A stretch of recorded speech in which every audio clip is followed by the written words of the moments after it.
Hey guys, welcome back. To our surprise, there is no FAQ video on the biggest ever immigration program of Canada, the Express Entry. But this is going to change today. And these are not some rocket science kind of questions. These are the basic things but with big impact, which people are still not aware of and hence end up delaying their immigration process. But we want to help you as always. So my name is Nishan. And I'm Tanu. And let's get started. When we say FAQs, these are the questions that you guys have frequently asked in the past 6 months. So we are sure for each one of you there will be some information about things that you had doubt about and also answers to questions you haven't even thought about. So first, let's start with the basics. We know that these days a lot of Canada aspirants already know what is Express Entry and what are the PNP programs. But still there are people who have just entered the race and they are new to this process. So this one is for you. So, what is Express Entry? So Express Entry is the most popular immigration programs for Canada. It is point based and these points are calculated based on various parameters such as your age, education, experience, your IELTS score, etc. And when you sum up these points, you get a total CRS score. And Canada regularly comes with draws in which it gives the cutoff. So if your CRS score meets the cutoff, then you get the invitation to apply to Canada for permanent residency. So now you must have also heard about the PNP programs. So what are these? PNP programs are provincial nomination programs in which a province nominates you based on your profile and profession. And once you get that invitation, you can apply for PR. But if you get a PR through a PNP program, you should have an intent to stay in that province. Now this was just the basics. Now to learn more about the Express Entry process, like what all documents were required and what all costs we incurred in our process, then please watch our PR story video, and also we have a PNP program playlist, so do watch that as well. The links are in the description box. And now continue watching this video for further insights as it is going to be very interesting and very informative. Before we dive into the details, let's take a moment and notice the weather today. So you will easily adjust to the temperatures in Canada over 1 or 2 years. But the thing that bothers most of us a little bit is the fact that most of the winter days are cloudy like this.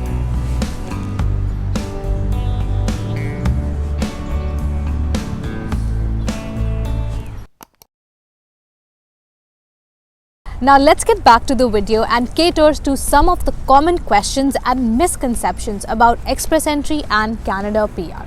So, people often ask, can I get PR without work experience? Or people sometimes wonder, I am a fresh graduate with no work experience. Can I get Canada PR? We don't think so. I mean, be it Express Entry or the PNP program, you need to show some kind of work experience. In fact, to be eligible to create an Express Entry profile, you need a minimum of 1 year of full-time paid work experience. But if you cannot wait to come to Canada, then you can come here as a student, complete your studies, get a postgraduate work permit and get some Canadian work experience. And after you have gained some experience, then you can apply for Canada PR under the Canadian Experience class category in the Express Entry or even through PNP program. And let's move on to the next question.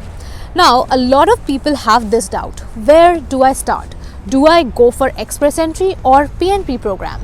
So I think the first step should be to find out your knock code of your profession. Knock code is basically a code which is assigned to a particular profession. So we have provided a link in the description box. So find out your knock code. And for the Express Entry, the knock code should be at a skill level of 0, A or B. So if that is true for your case, then this next step is that you need to calculate your CRS score. Again, we have provided a link in the description box. So please calculate your CRS score. And if you find that your CRS score is meeting the recent cutoffs, then yes, you may have a bright chance to get a Canada PR through the Express Entry program. But if you are not meeting the cutoff and you are just short by a few points, so for example, say the recent cutoffs have been around 465 or 470 and your CRS score is hovering around 455, 458 or 457, then you need to find out if there is any way that you can increase your CRS score. So how you can do that, we'll discuss that in the next few questions. But now the third situation is that suppose your CRS score is way behind the cutoff, then you need to consider other options such as PNP program or a study permit, or even you can try to get a job offer in Canada, which is very rare. And If you have ton of money, then you can even try to get a Canada PR through business visa. So the next question is, what is 67 grid point? Because people generally have this confusion between the 67 grid point and the CRS score. So the 67 grid point is just another qualifier to assess whether you are eligible to create an express entry profile. On the other hand, CRS is your comprehensive ranking score that you get based on your express entry profile. So does this express entry profile expire? Yes, it does. So your express entry profile is eligible for 1 year. After that, you'll have to create a new one. Okay, and is there any cost to create an express entry profile? No, so there is no cost for creating an express entry profile, but if and when you get an invitation to apply, then there are certain costs associated to that process. So you can check out those costs in our PR story video. Now, a lot of you wonder, how can I get maximum CRS points for my express entry profile? So as we said, there are various factors such as your age, experience, education, IELTS score, etc. So for age, you can get the maximum points if you are between 20 and 29 years of age. For experience, you get the maximum points if you have 3 years or more of work experience.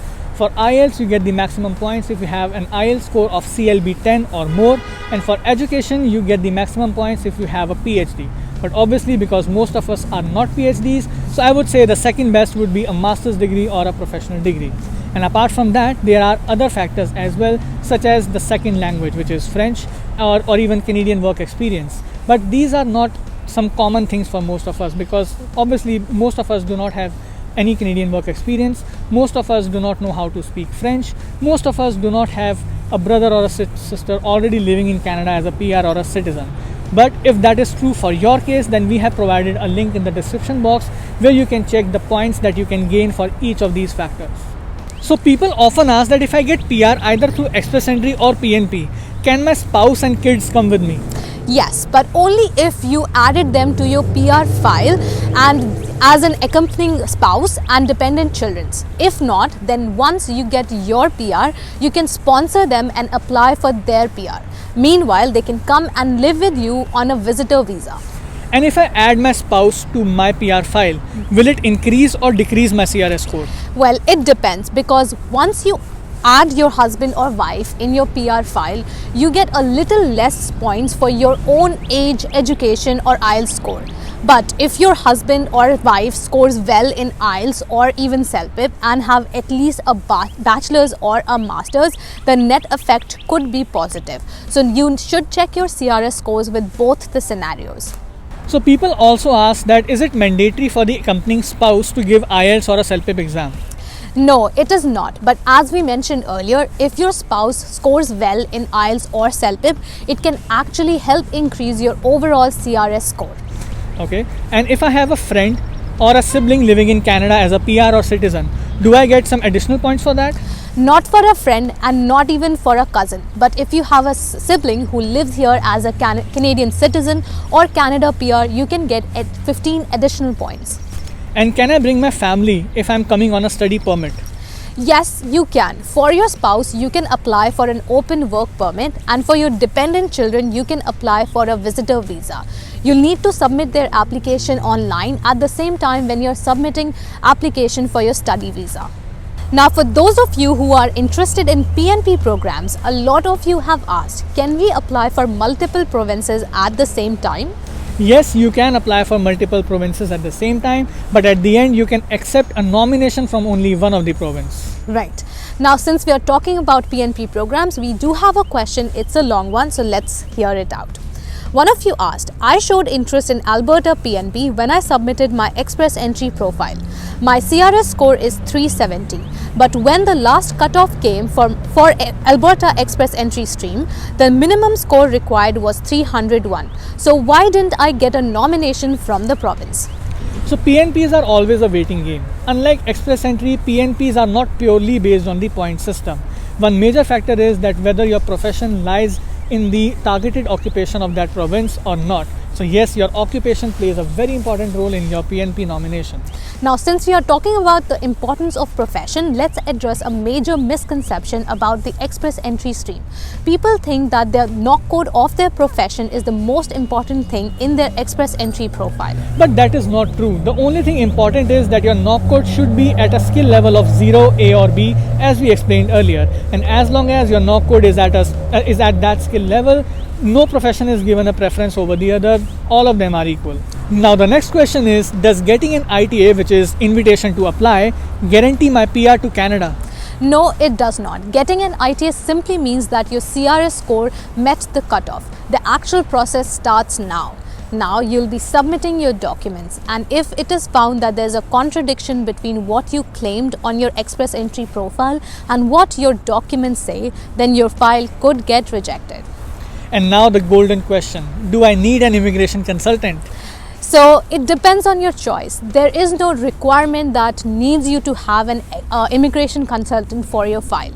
Yeah, and those who hire an immigration consultant is either because their case is complicated which needs some expertise, or just because for the convenience and for the sense of relief that there is an expert who is taking care of their file submission. So guys, it's getting really cold now, so we are gonna grab some coffee and head home and continue from there.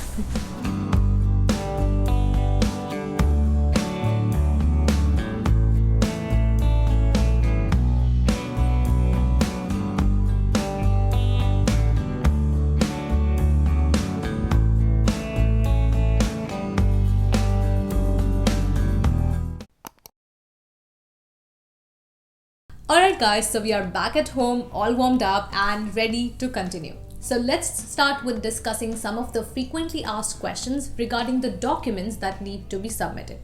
One of the common question is, I'm not able to get a reference letter from my employer. What can I do? So first of all, you need to understand that yes, the reference letter is very important, but it's fine if you are not able to get a reference letter from one of your employers.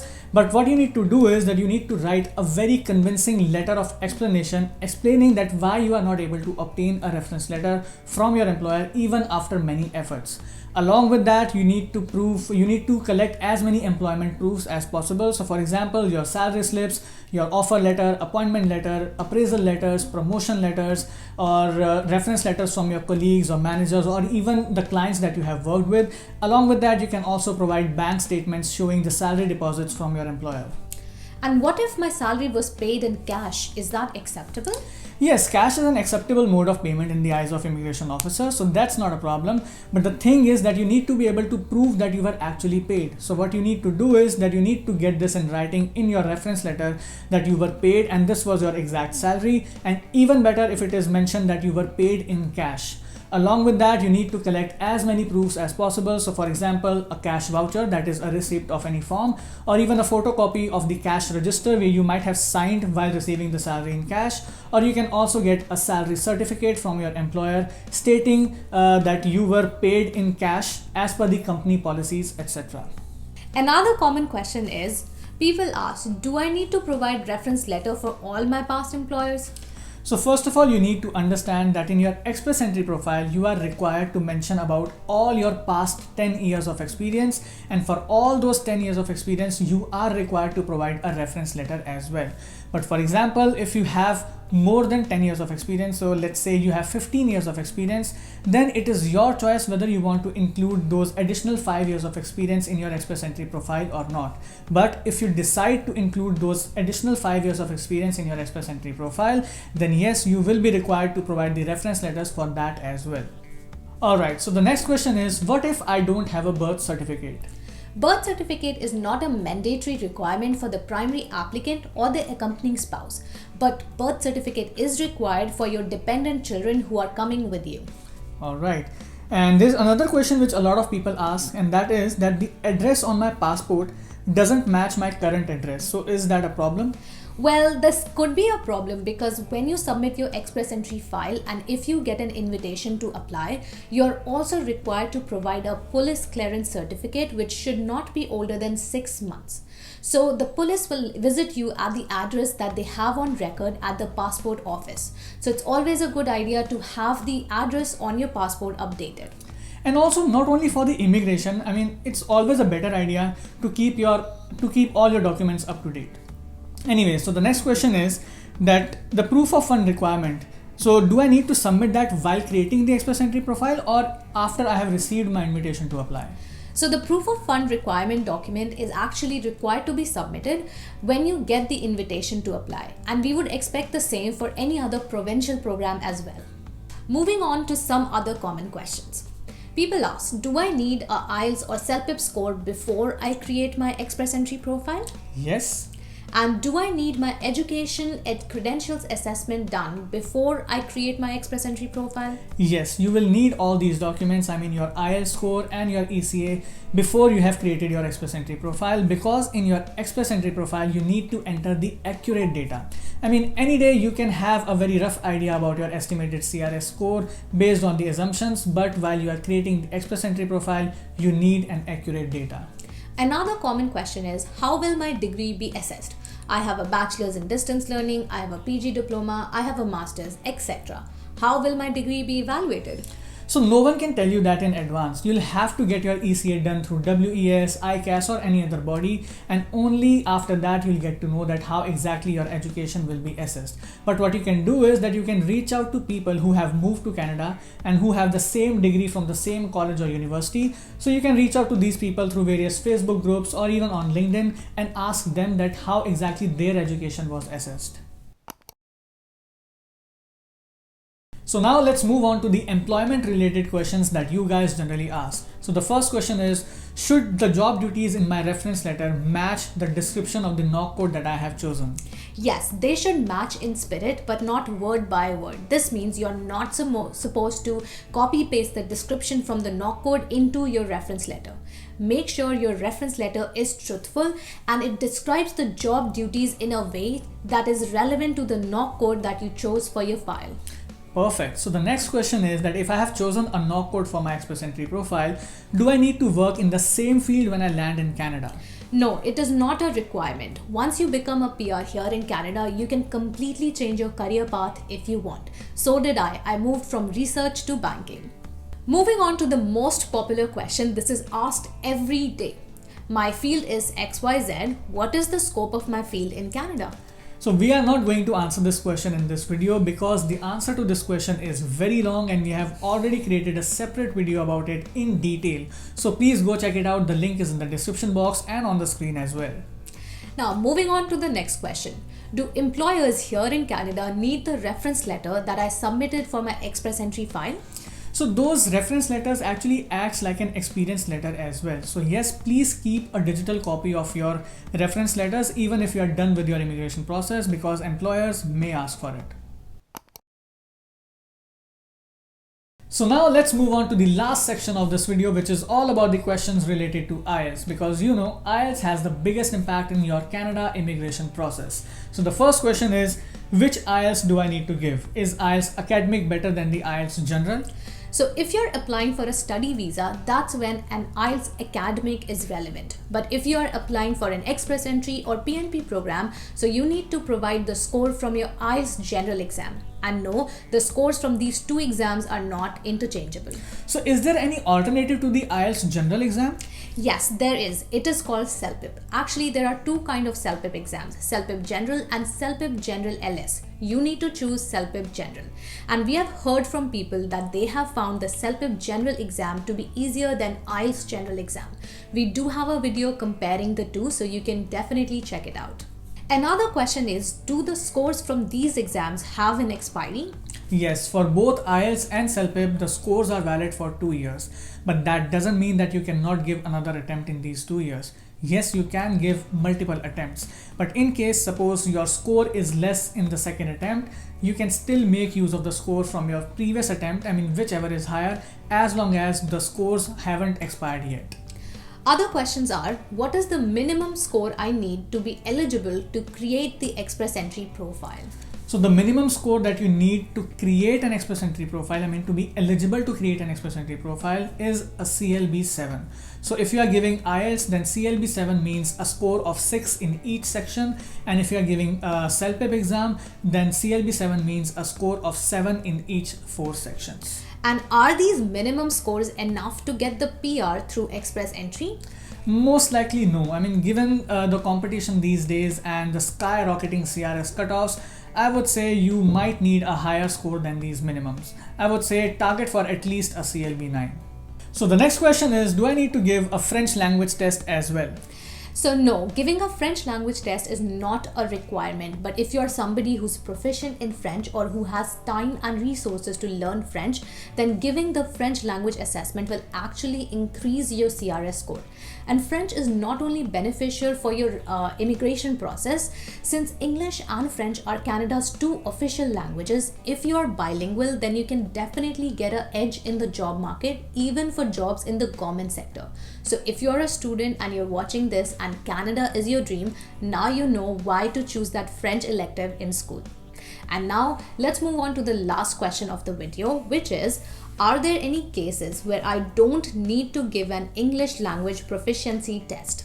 Yes, there are. So suppose if you are already being invited by an employer on a work visa, or if you are coming on an open work permit along with your spouse, so in such cases you don't need to give any English proficiency test. And now this ends the entire FAQ video, and we hope you found some information really helpful, and if so, then please smash the like button because it really helps the video in terms of YouTube algorithm, and please subscribe to our channel and don't forget to press the bell icon for our future videos. Till then, take care and stay safe.